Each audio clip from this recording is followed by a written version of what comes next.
Thanks again for having me today. It's so grateful to reconnect with you folks.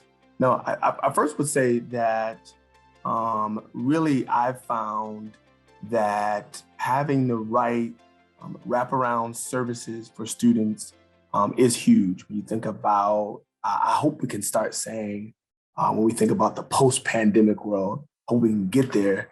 When you think about that and you think about how that has highlighted mental health, how that has highlighted the need for more mental health support, how that's highlighted the need for healing and really trauma and so forth, and how that's brought us to where we are now.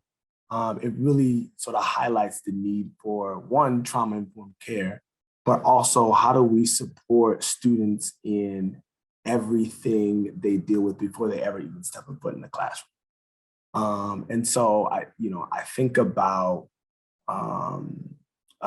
Karen Gross's idea of, when she talks about trauma being an invisible backpack, right? We don't know what someone is carrying. We don't know what someone has or what they bring to school. And the more we find out that and give that person resources to address those issues.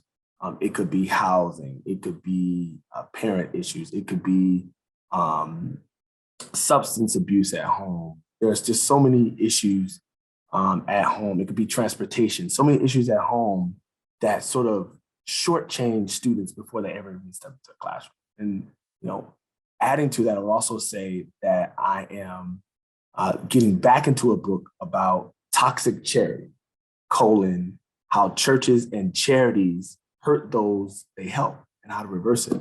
It's from Pastor Robert D. Lipton, and how we really can move past sort of if you think about charity that is sort of structured in a way for the person to continue to come back to you. So food, clothing, it can be a harm, but if there is charity in a way where it bolsters a person's agency to do it for their own self, right?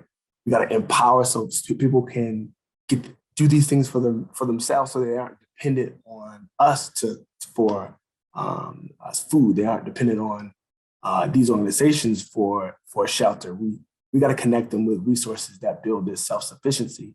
And so I think that's what churches need to start thinking about. How can we bolster someone's agency so they aren't depending on coming to the church for a meal in the setting? And so I hope that sort of gets at to where my thinking is with education reform.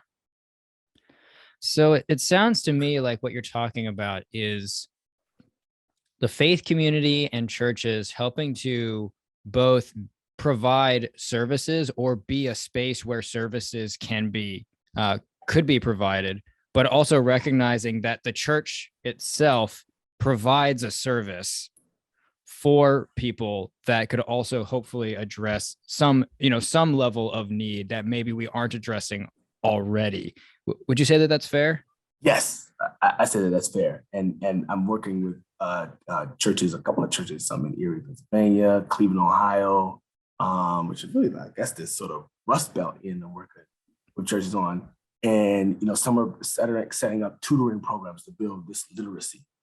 Some are setting up these sort of juvenile justice programs and really thinking about how when a student enters sort of the criminal justice system, how that sort of creates another barrier to educational outcomes. And sort of all these issues that sort of get to the systemic issue are a huge piece of it.